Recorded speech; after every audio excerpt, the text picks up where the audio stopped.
حدیث نمبر 1405 حضرت ابو ہریرہ رضی اللہ عنہ سے مروی ہے،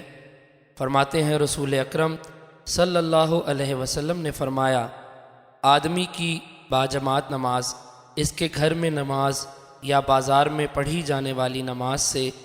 20 سے زائد درجے افضل ہے۔ اور یہ اس طرح کہ جب کوئی شخص وضو کرتا ہے، اچھی طرح وضو کر کے پھر مسجد میں آتا ہے اور اسے صرف نماز نے اٹھایا اور نماز کے علاوہ اس کا کوئی ارادہ نہیں ہے، تو وہ جو قدم اٹھاتا ہے اس کے بدلے اس کا ایک درجہ بلند کیا جاتا ہے اور اس کے بدلے ایک گناہ مٹایا جاتا ہے،